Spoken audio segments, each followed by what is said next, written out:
ಇನ್ನು ರಾಜ್ಯದ ಸುದ್ದಿ ಕರ್ನಾಟಕದ ದಾವಣಗೆರೆ ದಕ್ಷಿಣ ಬಾಗಲಕೋಟೆ ಬೈ ಎಲೆಕ್ಷನ್ ರಣಕಣ ರಂಗೇರಿದ್ದು ಕಾಂಗ್ರೆಸ್ ಚಕ್ರವ್ಯೂಹದಲ್ಲಿ ಸಿಲುಕಿಕೊಂಡಂತೆ ಆಗಿದೆ. ನಾಮಪತ್ರ ಸಲ್ಲಿಕೆ ಮುಕ್ತಾಯಗೊಂಡಿದ್ದು 38 ಅಭ್ಯರ್ಥಿಗಳು ದಾವಣಗೆರೆ ದಕ್ಷಿಣದಿಂದ ಸ್ಪರ್ಧೆಗೆ ಮುಂದಾಗಿದ್ದಾರೆ.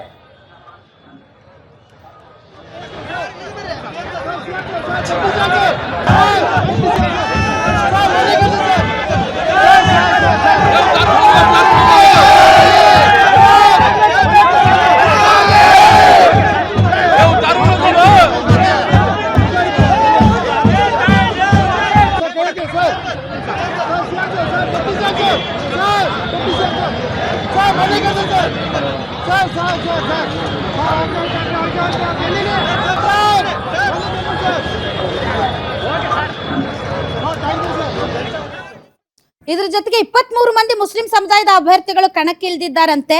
ಬಿಜೆಪಿ ಕಾಂಗ್ರೆಸ್ ಹೊರತುಪಡಿಸಿದರೆ 12 ಇತರೆ ಪಕ್ಷಗಳು ಕೂಡ ಸ್ಪರ್ಧೆಗೆ ಮುಂದಾಗಿದ್ದಾರೆ. ನನಗಿರುವಂತ ಕ್ಯೂರಿಯಾಸಿಟಿ ಅಂದ್ರೆ ಜಮೀರ್ ಅಹಮದ್ ಖಾನ್ ಅವರು ಮನವೊಲಿಸೋದಕ್ಕೆ ಹೋಗಿದ್ರಲ್ಲ, ಅದೇನ್ ಸಕ್ಸಸ್ ಆದ್ರ ಇಲ್ವಾ ಅಂತ.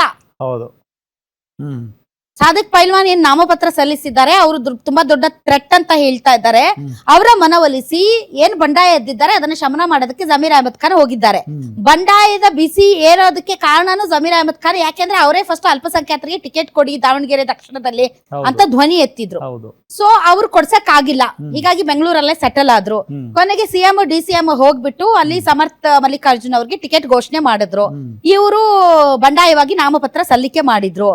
ಈಗ ಇದನ್ನ ಸರಿಪಡಿಸೋದಕ್ಕೆ ಮತ್ತೆ ಜಮೀರ್ ಅಹಮದ್ ಖಾನ್ ಹೋಗ್ಬೇಕು. ಇವರ ಸರಿಪಡಿಸೋದು ಸಿಎಂ DCM ಅವ್ರನ್ಯಾರನ್ನು ವಿಶ್ವಾಸಕ್ಕೆ ತೆಗೆದುಕೊಳ್ಳದೆ ನೀವು ಒಂದೇ ಸಾರಿ ಘೋಷಣೆ ಮಾಡಿದ್ಮೇಲೆ ಮತ್ತೆ ನಿಮ್ಗೆ ಮುಸ್ಲಿಂ ಮುಖಂಡರು ಯಾಕಬೇಕು ಮನವೊಲಿಸೋದಕ್ಕೆ? ಅವ್ರನ್ನ ನೀವು ಕಾಂಟ್ಯಾಕ್ಟ್ ಮಾಡಿ ಅವ್ರ ಮನವೊಲಿಸಿ ಕೊನೆಗೆ ಟಿಕೆಟ್ ಘೋಷಣೆ ಮಾಡಿದ್ರ ನೀವು ಏಕಾಏಕಿ ತೀರ್ಮಾನ ನೀವು ತಗೊಂಡ್ರಿ. ಅದು ಸಂಪ್ರದಾಯ ಎಂಬಂತೆ ಕುಟುಂಬದಲ್ಲಿ ಯಾರಾದ್ರೂ ಸತ್ರ ಕುಟುಂಬಕ್ಕೆ ಕೊಡ್ಬೇಕು ಅನ್ನೋದಿದೆ, ಹಂಗಾಗಿ ನಾವು ಅದಕ್ಕೆ ಹಂಗ್ ಮಾಡಿದೀವಿ, ಇಲ್ದೇ ಇದ್ರೆ ನಾವು ಸಾಮಾಜಿಕ ನ್ಯಾಯ ಪಾಲಿಸೋರಂತೆಲ್ಲ ಭಾಷಣ ಹೊಡೆದ್ರು. ಈಗ ಜಮೀರ್ ಅಹಮದ್ ಖಾನ್ ಬೇಕಾಯ್ತು ಅವ್ರ ಮನವೊಲಿಸೋದಕ್ಕೆ. ಅಲ್ಲಿ ಸಮುದಾಯ ಒಪ್ಕೊಳ್ಳೋದಕ್ಕೆ ರೆಡಿ ಇಲ್ಲ. ಜಮೀರ್ ಅಹಮದ್ ಖಾನ್ ಅಲ್ಲ, ರಾಹುಲ್ ಗಾಂಧಿ ಬಂದ್ರು ಅಲ್ಲಿ ಒಪ್ಕೊಳ್ಳೋದಿಲ್ಲ. ಯಾಕೆ ಅಂತಂದ್ರೆ ಅಲ್ಲಿ ಅವ್ರಿಗೆ ಆ ರೀತಿಯಾದಂತಹ ಒಂದು ನಂಬಿಕೆ ದ್ರೋಹ ಆಗಿದೆ ಅನ್ನೋದು ಅವ್ರು ಹೇಳ್ತಾ ಇರೋದು. ಸೊ ಅಲ್ಲಿಯ ಮುಸಲ್ಮಾನರು ಏನ್ ತೀರ್ಮಾನ ಮಾಡ್ತಾರೋ ಗೊತ್ತಿಲ್ಲ.